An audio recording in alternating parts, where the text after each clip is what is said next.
The mole had been working very hard all the morning, spring-cleaning his little home, first with brooms, then with dusters, then on ladders and steps and chairs, with a brush and a pail of whitewash, till he had dust in his throat and eyes, and splashes of whitewash all over his black fur, and an aching back and weary arms.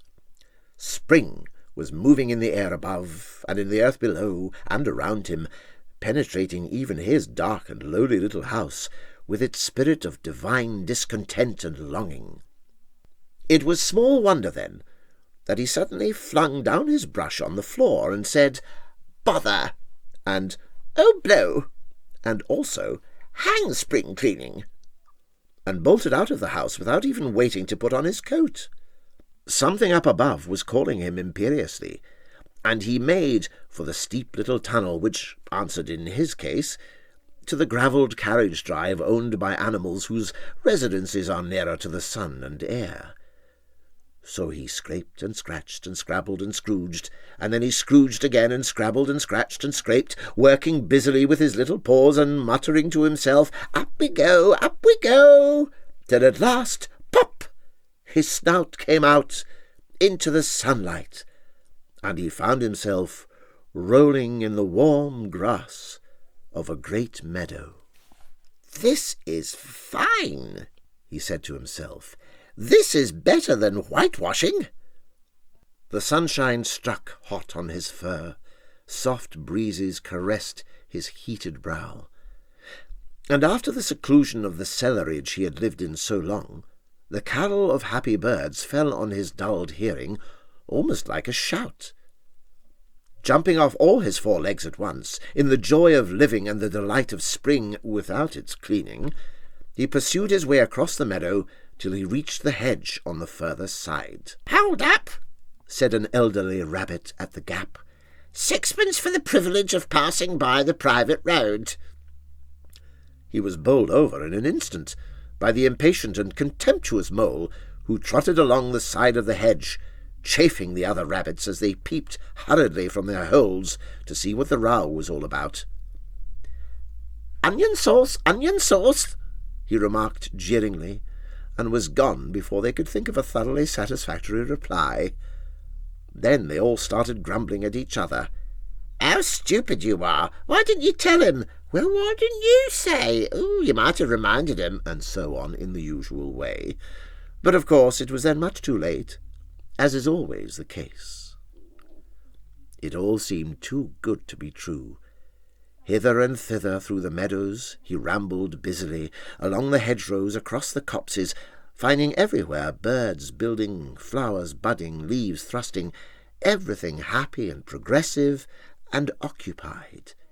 And instead of having an uneasy conscience pricking him and whispering, "Whitewash," he somehow could only feel how jolly it was to be the only idle dog among all these busy citizens. After all, the best part of a holiday is perhaps not so much to be resting yourself as to see all the other fellows busy working. He thought his happiness was complete when, as he meandered aimlessly along, suddenly he stood by the edge of a full-fed river. Never in his life had he seen a river before. This sleek, sinuous, full-bodied animal, chasing and chuckling, gripping things with a gurgle and leaving them with a laugh, to fling itself on fresh playmates that shook themselves free and were caught and held again. All was a shake and a shiver, glints and gleams and sparkles, rustle and swell, chatter and bubble. The mole was bewitched, entranced, fascinated. By the side of the river he trotted, as one trots, when very small, by the side of a man who holds one spellbound by exciting stories. And, when tired at last, he sat on the bank, while the river still chattered on to him, a babbling procession of the best stories in the world, sent from the heart of the earth, to be told at last to the insatiable sea. As he sat on the grass and looked across the river, a dark hole in the bank opposite, just above the water's edge, caught his eye, and dreamily he fell to considering what a nice, snug dwelling-place it would make for an animal with few wants and fond of a bijou riverside residence above flood level and remote from noise and dust. As he gazed, something bright and small seemed to twinkle down in the heart of it, vanished, then twinkled once more, like a tiny star. But it could hardly be a star, in such an unlikely situation, and it was too glittering and small for a glowworm. Then, as he looked, it winked at him, and so declared itself to be an eye, and a small face began gradually to grow up around it, like a frame round a picture, a brown little face, with whiskers, a grave, round face, with the same twinkle in its eye that had first attracted his notice, small, neat ears, and thick, silky hair. It was the water-rat. Then the two animals stood and regarded each other cautiously. "Hello, Mole," said the water-rat. "Hello, Rat," said the Mole. "Would you like to come over?" inquired the Rat presently. "Oh, it's all very well to talk," said the Mole, rather pettishly, he being new to a river and riverside life and its ways. The Rat said nothing, but stooped and unfastened a rope and hauled on it, then lightly stepped into a little boat which the Mole had not observed. It was painted blue outside and white within, and was just the size for two animals, and the Mole's whole heart went out to it at once, even though he did not yet fully understand its uses. The Rat sculled smartly across and made fast. Then he held up his forepaw as the Mole stepped gingerly down. "Lean on that," he said. "Now then, step lively." And the Mole, to his surprise and rapture, found himself actually seated in the stern of a real boat. "This has been a wonderful day," said he, as the Rat shoved off, and took to the sculls again. "Do you know, I've never been in a boat before in all my life." "What?" cried the Rat, open-mouthed. "Never been in a... you... well, I... What have you been doing, then?" "Is it so nice as all that?" asked the Mole shyly, though he was quite prepared to believe it as he leant back in his seat and surveyed the cushions, the oars, the rocks, and all the fascinating fittings, and felt the boat sway lightly under him. "Nice? It's the only thing," said the water-rat solemnly, as he leant forward for his stroke. "Believe me, my young friend, there is nothing, absolutely nothing, half so much worth doing as simply messing about in boats. Simply messing," he went on dreamily, "messing about in boats. Messing—" "Look ahead, Rat!" cried the Mole suddenly. It was too late. The boat struck the bank full tilt. The dreamer, the joyous oarsman, lay on his back at the bottom of the boat, his heels in the air. "About in boats, or with boats," the Rat went on composedly, picking himself up with a pleasant laugh. "In or out of them, it doesn't matter. Nothing seems really to matter. That's the charm of it. Whether you get away or whether you don't, whether you arrive at your destination or whether you reach somewhere else, or whether you never get anywhere at all, you're always busy and you never do anything in particular, and when you've done it, there's always something else to do, and you can do it if you like, but you'd much better not. Look here, if you've really nothing else on hand this morning, supposing we drop down the river together and have a long day of it." The Mole waggled his toes from sheer happiness, spread his chest with a sigh full of contentment, and leaned back blissfully into the soft cushions. "What a day I'm having," he said. "Let us start at once." "Hold hard a minute, then," said the rat. He looped the painter through a ring in his landing stage, climbed up into his hole above, and after a short interval reappeared, staggering under a fat wicker luncheon-basket. "Shove that under your feet," he observed to the mole as he passed it down into the boat again. Then he untied the painter and took the sculls again. "What's inside it?" asked the mole, wriggling with curiosity. "There's cold chicken inside it," replied the rat briefly. "Cold tongue, cold ham, cold beef, pickled gherkins, salad, French rolls, cress sandwiches, potted meat, ginger beer, lemonade, soda water—" "Oh, stop! Stop!" cried the mole in ecstasies. "This is too much." "Do you really think so?" inquired the rat seriously. "It's only what I always take on these little excursions, and the other animals are always telling me that I am a mean beast, and cut it very fine." The mole never heard a word he was saying. Absorbed in the new life he was entering upon, intoxicated with the sparkle, the ripple, the scents and the sounds, and the sunlight, he trailed a paw in the water and dreamed long, waking dreams. The water-rat, like the good little fellow he was, sculled steadily on and forbore to disturb him. "I like your clothes awfully, old chap," remarked the water-rat, after some half an hour or so had passed. "I'm going to get a black velvet smoking suit myself some day, as soon as I can afford it." "I beg your pardon," said the mole, pulling himself together with an effort. "You must think me very rude, but all this is so new to me. So this is a river?" "The river," corrected the rat. "And you really live by the river? What a jolly life!" "By it, and with it, and on it, and in it," said the rat. "It's brother and sister to me, and aunts, and company, and food, and drink, and, naturally, washing. It's my world, and I don't want any other. What it hasn't got is not worth having, and what it doesn't know is not worth knowing.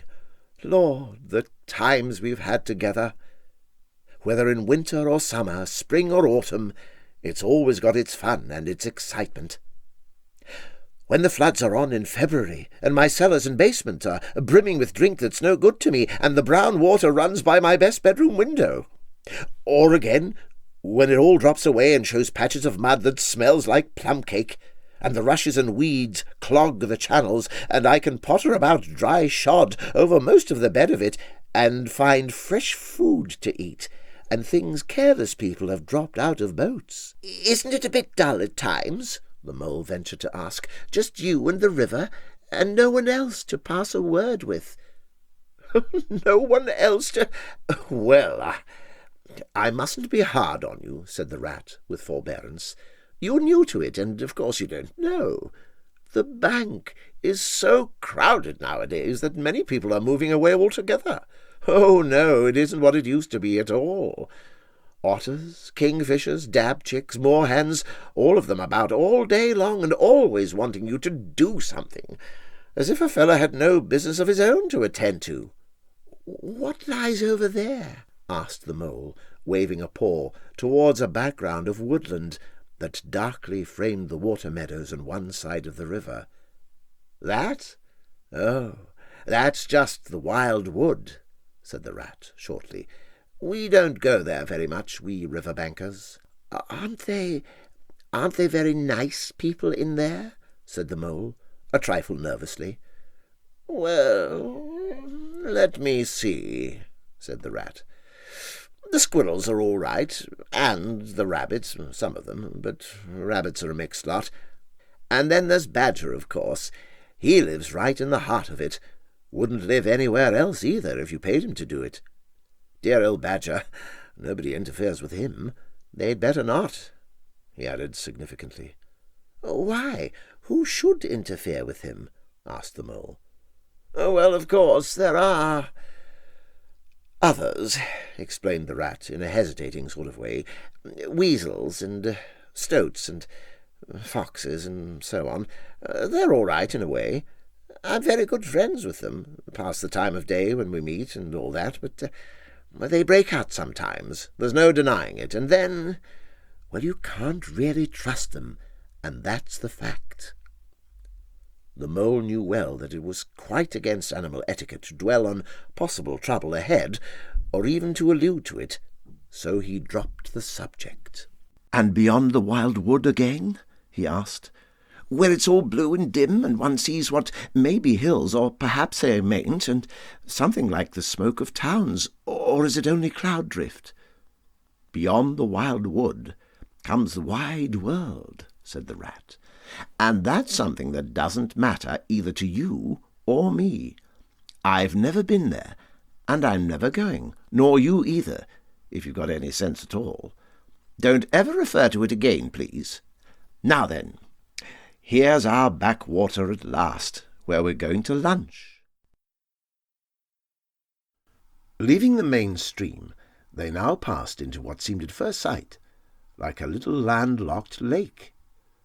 Green turf sloped down to either edge.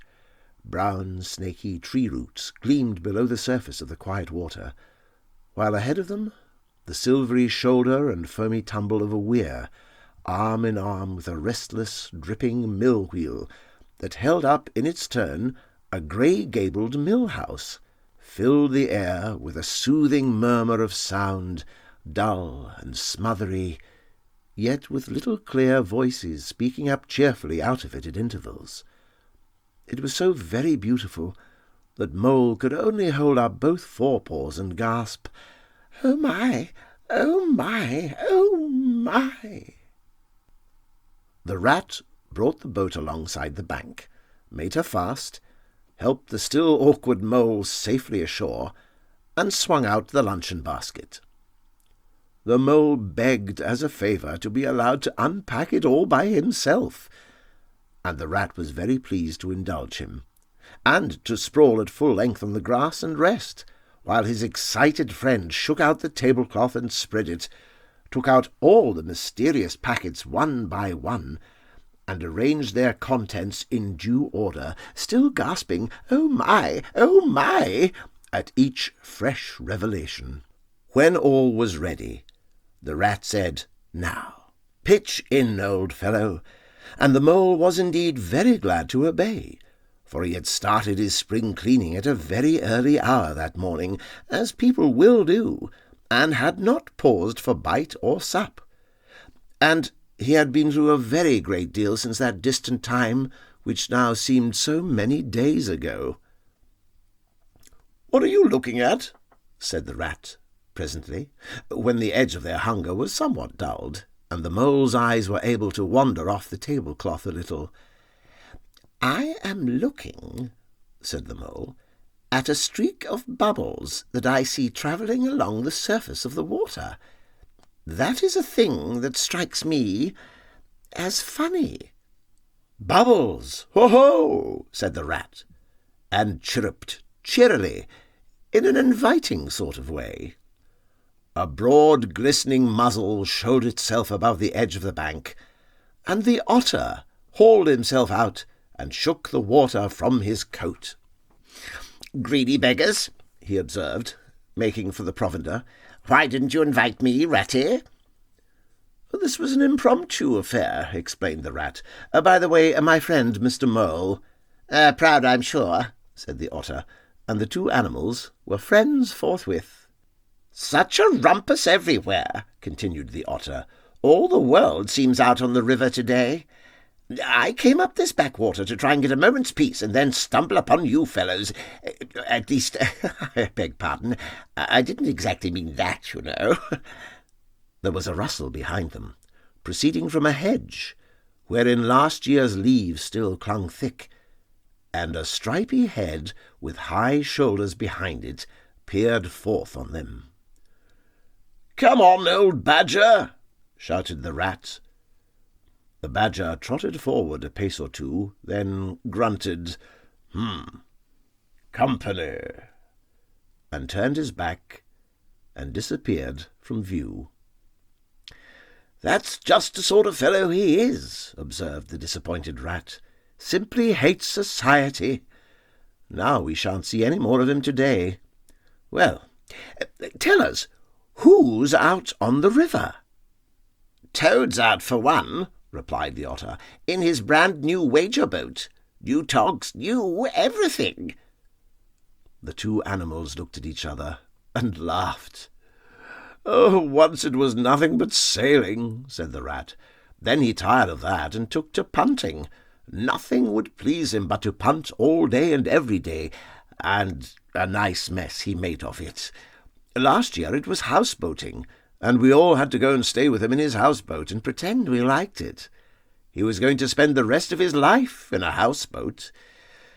It's all the same. Whatever he takes up, he gets tired of it and starts on something fresh." "Such a good fellow, too," remarked the otter reflectively, "but no stability, especially in a boat."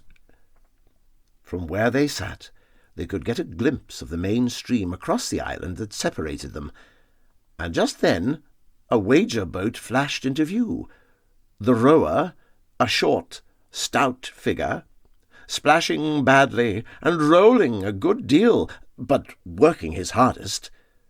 The rat stood up and hailed him, but Toad, for it was he, shook his head and settled sternly to his work. "He'll be out of that boat in a minute if he rolls like that," said the rat, sitting down again. "Of course he will," chuckled the otter. "Did I ever tell you that good story about Toad and the lock-keeper? It happened this way. Toad—" An errant mayfly swerved unsteadily athwart the current, in the intoxicated fashion affected by young bloods of mayflies seeing life. A swirl of water and a cloop, and the mayfly was visible no more, and neither was the otter. The mole looked down. The voice was still in his ears, but the turf whereon he had sprawled was clearly vacant. Not an otter to be seen as far as the distant horizon. But again there was a streak of bubbles on the surface of the river. The rat hummed a tune, and the mole recollected that animal etiquette forbade any sort of comment on the sudden disappearance of one's friends at any moment, for any reason or no reason whatsoever. "Well, well," said the rat, "I suppose we ought to be moving. I wonder which of us had better pack the luncheon-basket." He did not speak as if he was frightfully eager for the treat. "Oh, please let me," said the mole. So, of course, the rat let him. Packing the basket was not quite such pleasant work as unpacking the basket. It never is. But the mole was bent on enjoying everything, and although, just when he had got the basket packed and strapped up tightly, he saw a plate staring up at him from the grass, and when the job had been done again, and Rat pointed out a fork, which anybody ought to have seen, and last of all, behold, the mustard pot, which he had been sitting on without knowing it, still, somehow, the thing got finished at last, without much loss of temper. The afternoon sun was getting low, as the rat sculled gently homewards in a dreamy mood, murmuring poetry things to himself, and not paying much attention to Mole. But the mole was very full of lunch and self-satisfaction and pride, and already quite at home in a boat, so he thought, and was getting a bit restless besides, and presently he said, Ratty, please, I want to row now." The rat shook his head with a smile. "Not yet, my young friend. Wait until you've had a few lessons. It's not so easy as it looks." The mole was quiet for a moment or two, but he began to feel more and more jealous of Rat, sculling so strongly and so easily along, and his pride began to whisper that he could do it every bit as well. He jumped up and seized the sculls so suddenly that the rat, who was gazing out over the water and saying more poetry things to himself, was taken by surprise and fell backwards off his seat with his legs in the air for the second time, while the triumphant mole took his place and grabbed the sculls with entire confidence. "Stop it, you silly ass!" cried the rat from the bottom of the boat. "You can't do it! You'll have us over!" The mole flung his sculls back with a flourish and made a great dig at the water. He missed the surface altogether. His legs flew up above his head, and he found himself lying on the top of the prostrate rat. Greatly alarmed, he made a grab at the side of the boat, and the next moment, sploosh! Over went the boat, and he found himself struggling in the river. Oh my, how cold the water was, and oh, how very wet it felt! How it sang in his ears as he went down, down, down! How bright and welcome the sun looked as he rose to the surface, coughing and spluttering! How black was his despair when he felt himself sinking again! Then a firm paw gripped him by the back of his neck. It was the rat, and he was evidently laughing. The mole could feel him laughing, right down his arm and through his paw, and so into the mole's, neck. The rat got hold of a scull and shoved it under the mole's arm. Then he did the same by the other side of him, and, swimming behind, propelled the helpless animal to shore, hauled him out, and set him down on the bank, a squashy, pulpy lump of misery. When the rat had rubbed him down a bit and wrung some of the wet out of him, he said, "Now then, old fellow, trot up and down the towing path as hard as you can, till you're warm and dry again, while I dive for the luncheon basket."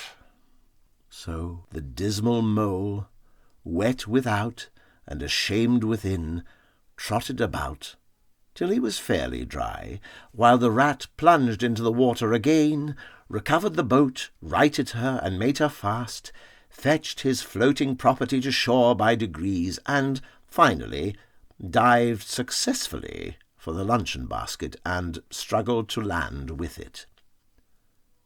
When all was ready for a start once more, the mole, limp and dejected, took his seat in the stern of the boat.